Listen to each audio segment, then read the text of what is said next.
Hi, I'm gonna go walk more of my sun line. I'm just finding all the parks that are that it runs through and just going to them and, I don't know, feeling the earth, feeling where I'm at on this earth, when you really, I did a big recording the other day, the one I said I was afraid to post, but I'm going to do it today.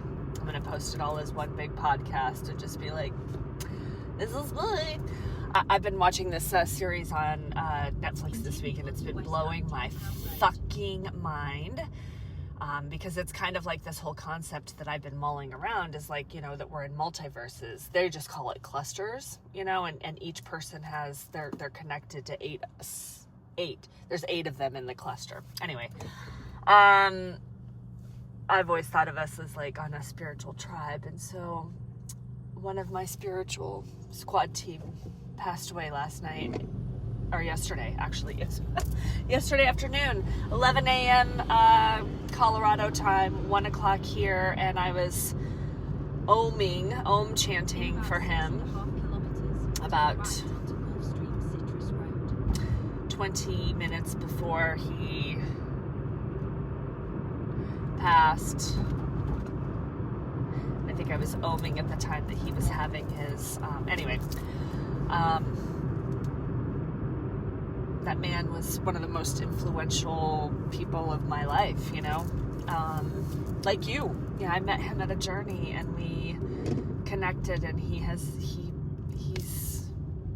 was an incredible fucking human being.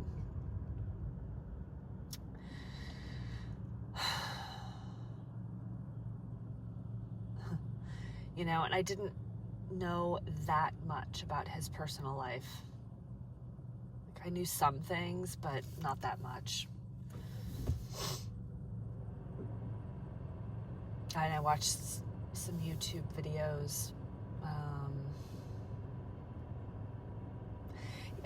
It's just, he was there more for me than I was for him. He was, I never really got to, I didn't know any of this. I was always aware. I'm like, you're helping me way more than I'm helping you. I hope you know how appreciative I am of you. Because he's a human design expert. And he changed me. Bringing that practice into my life is so...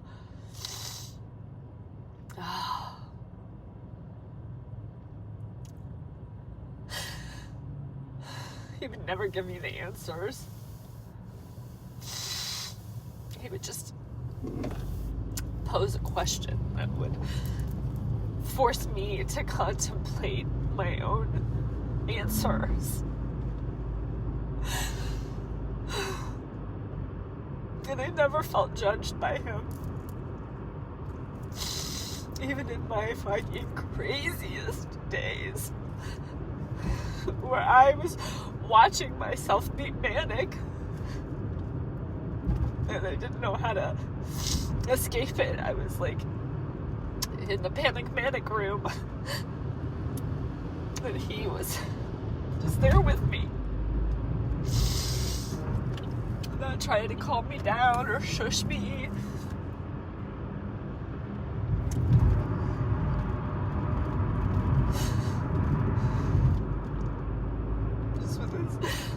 Calm presence.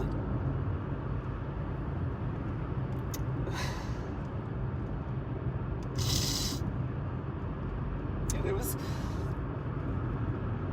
much of our relationship was from a distance, over the phone, text, Zoom.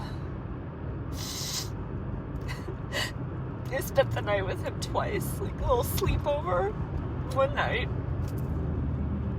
He saved my ass right before Christmas 2023. I was stuck in the Chicago airport. And on my way back from St. Thomas. I don't know, whatever that island is in the Caribbean. It's escaping me right now, which was one of the most beautiful trips ever. And I had hurt my knee, and my knee was completely swollen, and I could barely walk, and I couldn't get into Denver, and so I redirected my flight into Colorado Springs, and he came and picked me up late at night after a Christmas party. I let me spend the night on his couch. And then one other time this summer when I was losing my ever-loving mind, I made an escape to his place. I took a bus. I took multiple buses to get to him. And it was hot, and I was so out of sorts. I was so on my last frayed nerve.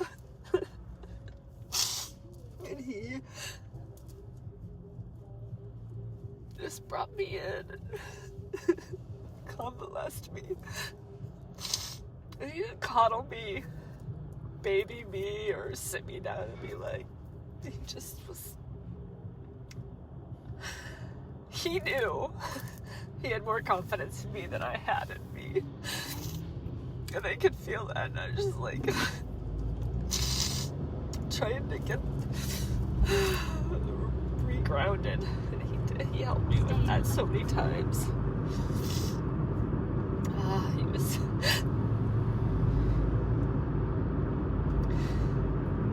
And then he came and visited me and had a little sleepover with me on my visit between Denver and Guatemala. Between...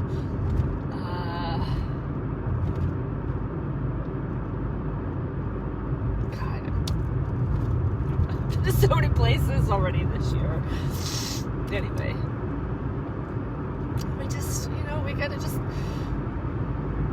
just chill evening. Like, I made him watch The Seeds of Enoshima. And maybe Finding Harmony too. Like, we just laid on the couch and just chatted, and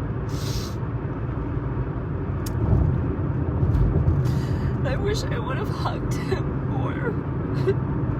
I wish I would have got a picture of us. I don't even think I have one picture of he and I together.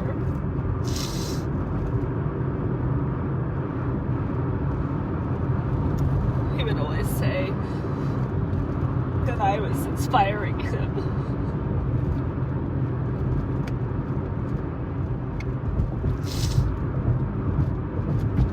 We always talked about doing a podcast together, and we never did. He would have, had I had my shit together.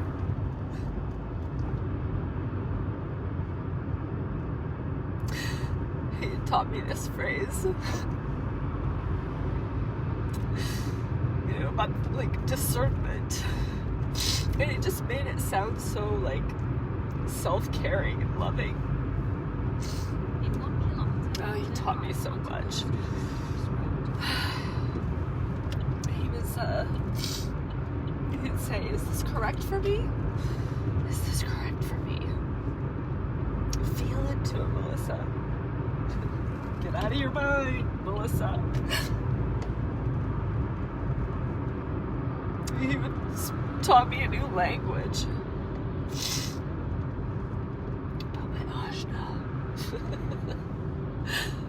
Oh man, I was stubborn. I remember when I was in Guatemala and I was like, oh my god, I finally get it! I get it, Robert! Everything you've been trying to just repeat. He had on a repeat loop. Yeah. It was on a repeat loop about proving myself. Alright. My map is getting angry with me because I'm ignoring her. Oh boy. Okay, well, thanks for listening.